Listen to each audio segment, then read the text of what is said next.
Assalamualaikum warahmatullahi wabarakatuh. Selamat pagi semuanya. Kali ini untuk mata kuliah arsitektur berkelanjutan, kita sudah memasuki pertemuan ke-11. Dan materinya untuk hari ini adalah tentang Sustainable Urban Development. Masih lanjutan dari materi-materi kita sebelumnya ya ini. Nah, jadi untuk ruang lingkup arsitektur berkelanjutan, adapun ruang lingkupnya untuk Sustainable Urban Development ini ada 3. Yang pertama, ruang lingkup untuk arsitektur berkelanjutan ya maksud saya. Yang pertama ada Sustainable Urban Development. Yang kedua adalah Sustainable Urban Neighborhood. Kalau Sustainable Urban Development itu skalanya adalah kota, skala besar. Lalu Sustainable Urban Neighborhood itu lebih kecil lagi, ini dalam skala lingkungan, bisa kecamatan, kelurahan gitu ya. Dan yang ketiga adalah Sustainable Building, yang paling kecil, yaitu skala yang paling kecil berupa skala bangunan. Nah, ruang lingkupnya ini akan saya bagi ke dalam 3 pertemuan. Jadi ini pertemuan 11 tentang hari ini, tentang Sustainable Urban Development. Nanti pekan depan tentang Urban Neighborhood, lalu pekan selanjutnya tentang Sustainable Building. Jadi kalau digambarkan itu seperti piramida terbalik ya urutannya. Jadi dari yang luas dulu urban, area urban, perkotaan ya. Lalu urban neighborhood lebih kecil lagi, lingkungan dalam perkotaan bisa dalam skala kecamatan atau kelurahan. Selanjutnya skala yang paling kecil yaitu sustainable building, masuk ke bangunannya. Nah, urban di sini adalah perkotaan ya yang dimaksud dengan urban. Dan ruang lingkupnya di sini dibagi menjadi 3 segmen. Ruang lingkup urban adalah kota dan perkotaan gitu ya. Nah, batasannya antara kota dan desa ini ada 7 segmen. Ada zona alami T1, T2 itu zona pedesaan, T3 itu zona suburban. Terus yang T4 zona perkotaan umum, T5 zona pusat perkotaan, T6 itu zona inti perkotaan, dan DA itu adalah distrik dengan peruntukan tertentu. Zona alami ini adalah merupakan zona, yang ini alami, zona yang dimana semuanya masih didominasi oleh alam. Bisa hutan, padang rumput, gurun gitu ya. Jadi belum disentuh oleh tangan manusia, tidak ada kehidupan manusia di sini. Selanjutnya masuk ke zona pedesaan, ini peralihannya ya dari desa ke kota gitu. Zona pedesaan ini adalah zona ketika mulai tumbuh 1, 2 tempat bermukim atau lingkungan alam dirubah sedikit untuk keperluan manusia. Jadi pedesaan di sini adalah di mana lingkungan yang alami tadi ada perubahan sedikit. Misalnya ada lahan-lahan yang dibuka untuk ladang atau sawah gitu ya, untuk tambak atau peternakan. Tapi yang tinggal di situ relatif tidak terlalu padat atau kehidupannya sedikit manusia yang tinggal di situ sedikit gitu ya, tidak terlalu padat seperti di kota. Masuk ke yang ke T3 ini adalah zona suburban di sini.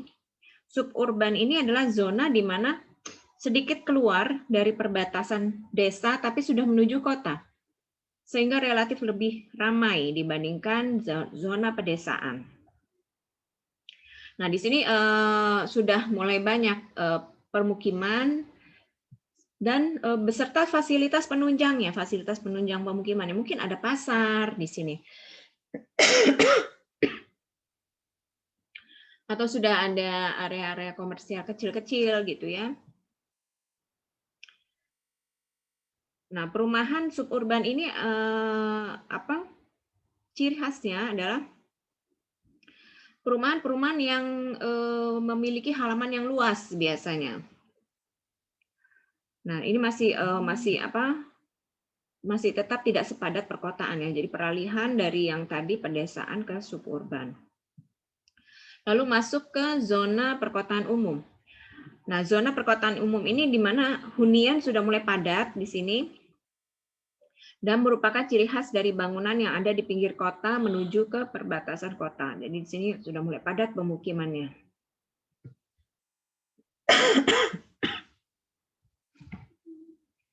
Yang kelima adalah zona pusat perkotaan. Adalah zona di mana menuju ke arah pusat kota di sini. Nah, terus ini disebut zona center zone ya, center zone, urban center zone, sorry. Di sini sudah mulai banyak perpaduan bangunan dengan beragam fungsi atau ada mixed use dalam satu bangunan. Dan pada area ini harga tanah sudah semakin mahal ya dibanding dari, jadi ini semakin ke kanan posisinya, maka harga tanah semakin mahal. Nah, sehingga ada fungsi-fungsi yang disatukan, yaitu tadi mixed use ya, antara rumah tinggal dan tempat bekerja itu menjadi satu area gitu. Selanjutnya ada distrik untuk peruntukan tertentu. Kalau zona inti kota ini sudah lebih padat lagi, sudah lebih ramai dibandingkan pusat kota. Lalu yang terakhir ini ada distrik dengan peruntukan tertentu. Nah, ini dirancang dan diterapkan sebagai distrik-distrik dengan fungsi-fungsi tertentu. Misalnya kawasan perdagangan, kawasan perkantoran, kawasan industri gitu ya. Terus bisa juga menjadi kawasan mixed use building di mana ada perkantoran dan permukiman menjadi satu. Ini pada distrik yang DA ini, distrik dengan peruntukan tertentu. Jadi berikut ini pembagiannya ya. Nah, selanjutnya kita masuk ke tipologi kota. Nah, desain perkotaan dasar itu awalnya adalah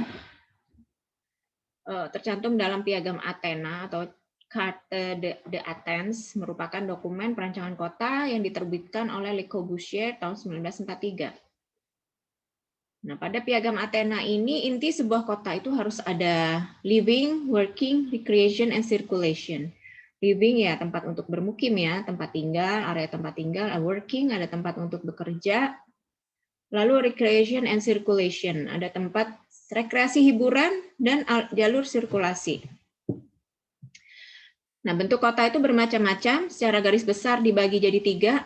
Ada teori jalur sepusat atau konsentris, ada teori sektor, terus teori pusat lipat ganda. Nah, kalau sepusat, dia modelnya seperti ini, di mana nomor 1 adalah CBD ya, atau Central Business District atau pusat bisnis. Lalu yang kedua merupakan jalur rumah-rumah sewa, kawasan industri, perumahan buruh.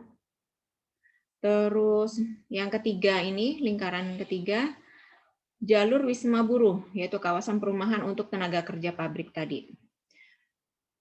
Nah, jalur yang keempat, area yang keempat, zonasi yang keempat ini, merupakan jalur Madya Wisma atau perumahan menengah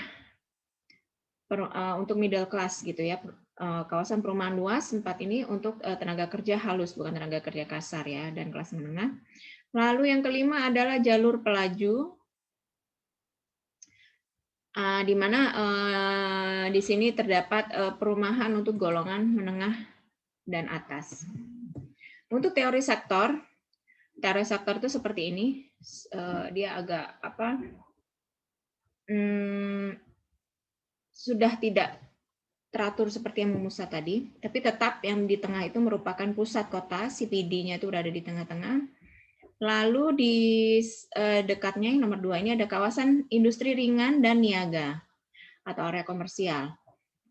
Yang nomor 3 itu adalah sektor murba wisma atau kawasan tempat tinggal kaum murba atau kaum buruh.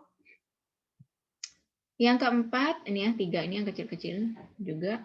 Lalu yang keempat, ini dan ini merupakan sektor Madya Wisma, perumahan menengah. Yang kelima adalah sektor Adiwisma atau tempat tinggal golongan atas ini ya. Selanjutnya jadi sektor itu dia dibagi area-area gitu ya, ada sektor-sektor. Sementara ada juga teori pusat lipat ganda, ini lebih spread lagi. Satu tetap CBD, lalu di dekat CBD nomor 2 ini ada kawasan industri ringan dan niaga. Terus nomor 3 ini yang berdekatan dengan kawasan industri, yang berhubungan langsung dengan kawasan industri itu ada kawasan tempat tinggal kaum murba tadi. Yang keempat, itu sektor Madya Wisma, tempat tinggal kaum menengah. Sektor 5 ada Adi Wisma yang golongan atas.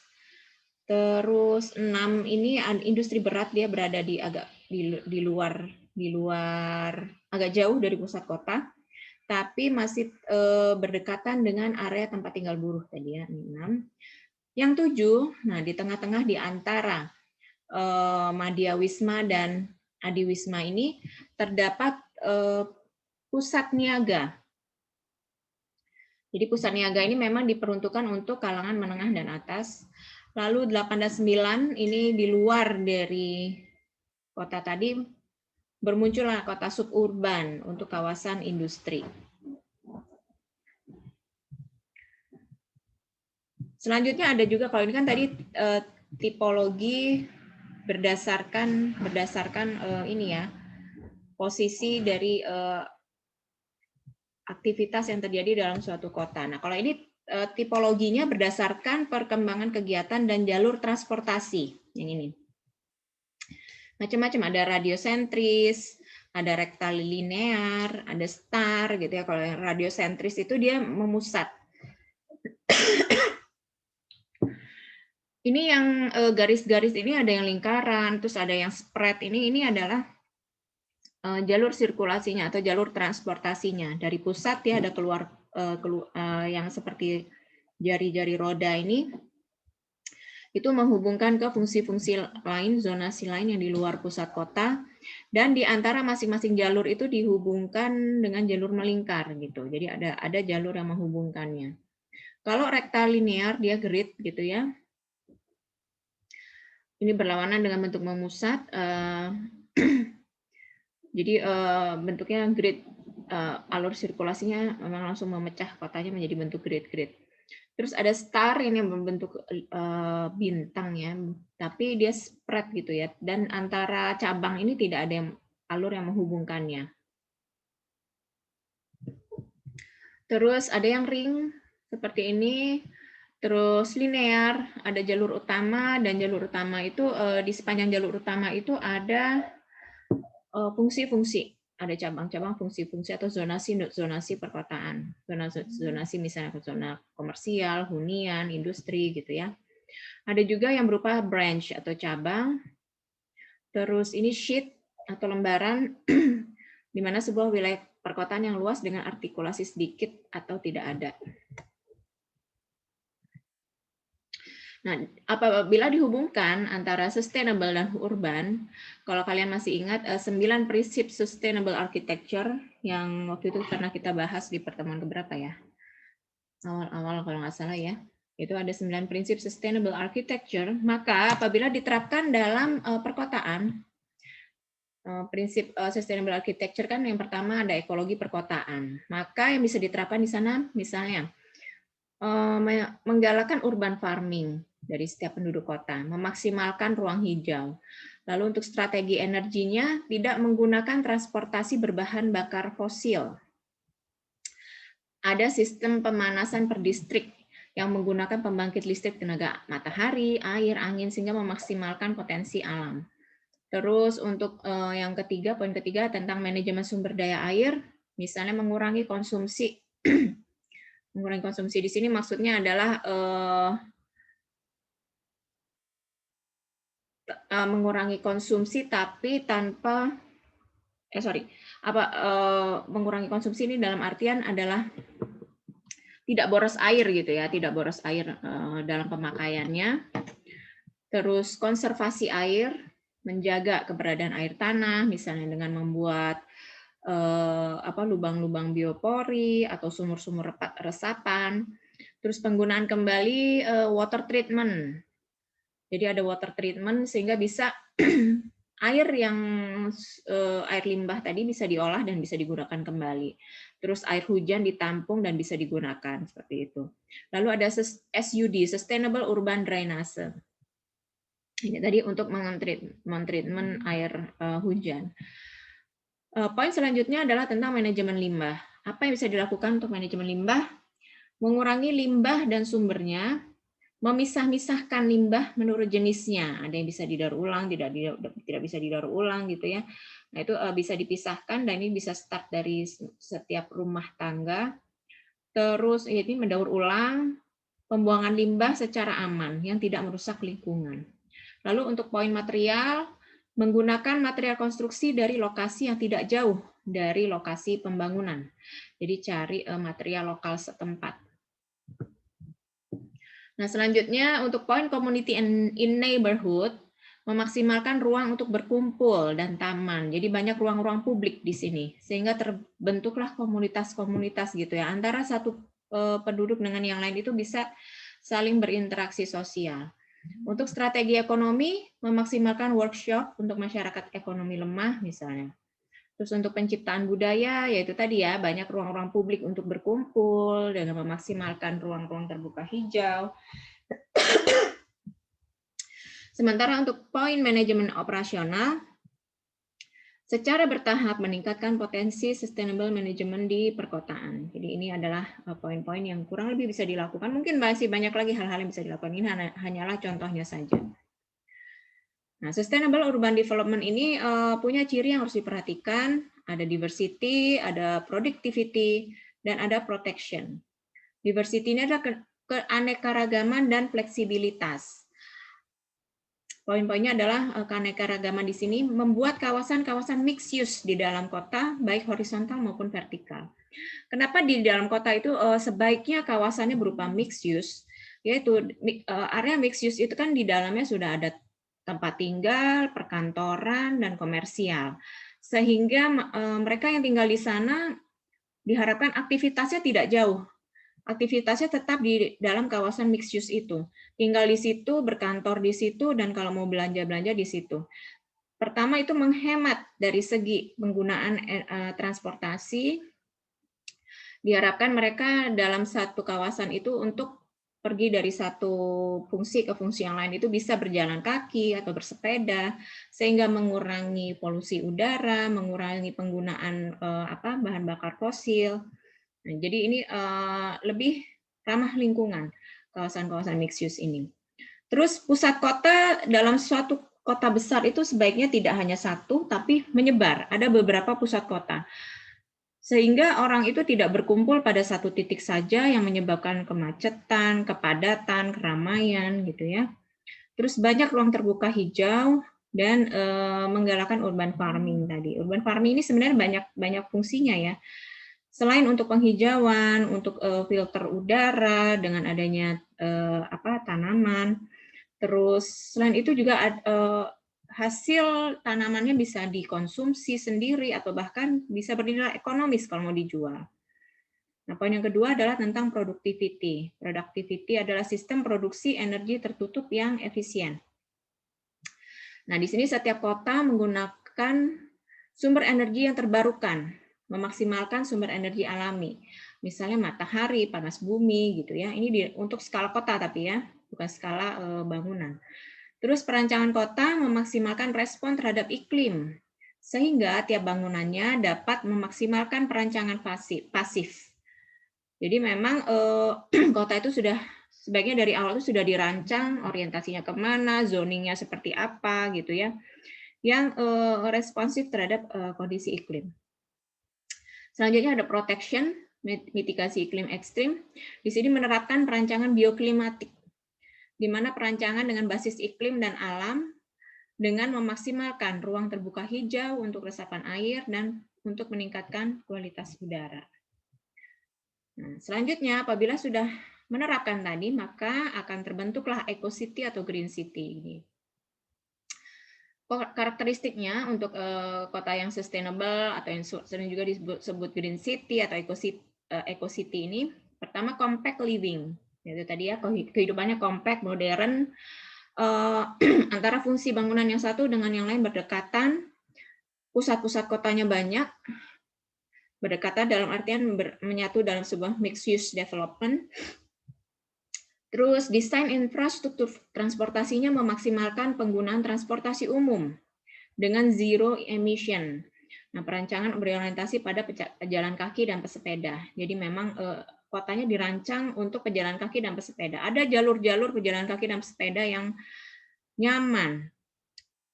Terus ada tempat-tempat parkir untuk sepeda misalnya. Mencegah urban sprawl atau perluasan kota. Lalu ruang publik menjadi ruang terbuka aktif. Selanjutnya menggalakkan urban agriculture dan urban farming. Terus hutan kota dan taman untuk resapan air. Ini fungsinya untuk resapan air dengan menggunakan sustainable urban drainage system. Selanjutnya untuk social and cultural sustainability adalah memunculkan ciri khas budaya dalam suatu kota tersebut ya, tetap tidak dihilangkan. Nah, ini adalah contoh, ada contoh kota yang memang ini kota-kota yang mendapatkan award Eco City, nanti kalian bisa browsing ya awardnya apa. Yang pertama ada Masdar City. Nah, Masdar City ini lokasinya di Abu Dhabi ya. Kalau di daerah Timur Tengah, terutama di Uni Emirat Arab itu sudah ada beberapa kota yang menerapkan ini. Ini salah satunya Masdar City ini. Nah, di Masdar City ini kalau kita misalnya nih, kalau kalian nih suatu hari berkesempatan untuk hadir di sini untuk ke sana, kalau dari Abu Dhabi menuju ke distrik Masdar City ini dengan menggunakan kereta, jadi begitu turun di stasiunnya itu, maka sudah disiapkan mobil-mobil bertenaga surya di sana untuk transportasi di dalam kota Masdar ini. Jadi memang mobilnya sudah menggunakan tenaga surya. Terus pusat pemerintahan dan pendidikan letaknya dekat dengan stasiun. Sehingga mereka yang misalnya bekerja di Masdar City, begitu keluar dari stasiun, bisa dengan jalan kaki ke kantor-kantor tadi atau ke sekolah. Terus perancangan hunian berupa hunian vertikal. Kenapa harus vertikal? Karena kalau yang menyebar atau yang landed house, maka itu akan membutuhkan banyak lahan yang tertutup dengan bangunan. Tapi kalau vertikal itu kita bisa menampung ribuan penghuni, tapi mungkin hanya beberapa ratus meter persegi saja areanya yang tertutup bangunan. Sementara area yang tidak tertutup bangunan bisa digunakan dimaksimalkan untuk penghijauan. Nah, karena ini di Uni Emirat Arab ya, berarti iklimnya adalah areanya itu padang pasir.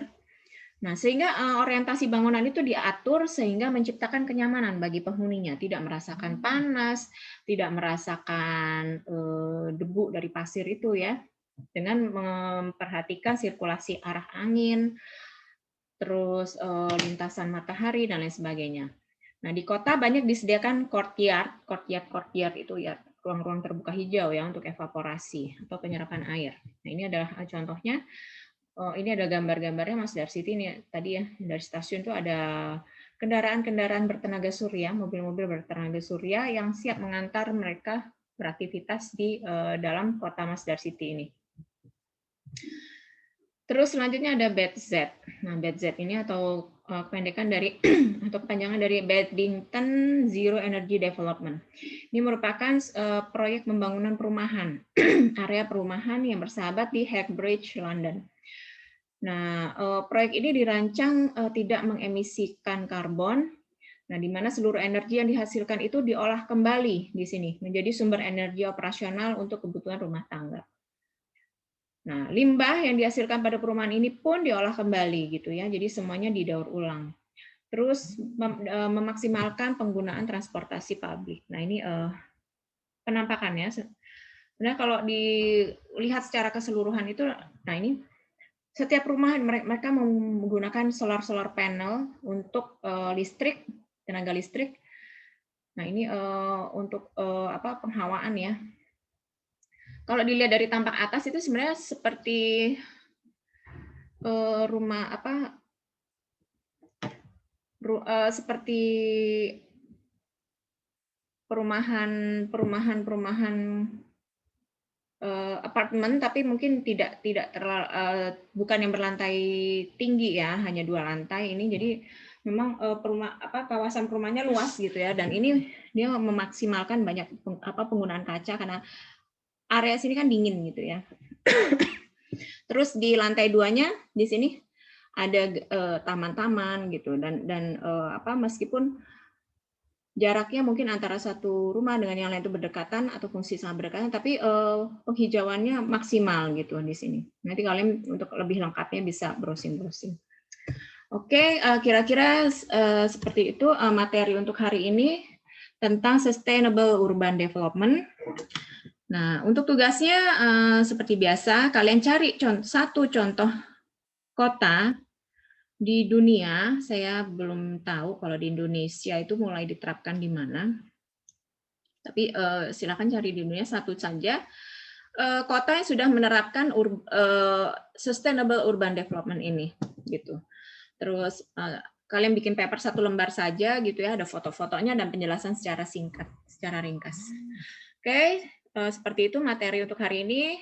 Terima kasih sudah menyimak. Saya akhiri. Subhanakallahumma wa bihamdika asyhadu an la ilaha illa anta astaghfiruka wa atubu ilaik. Assalamualaikum warahmatullahi wabarakatuh. Selamat pagi semuanya.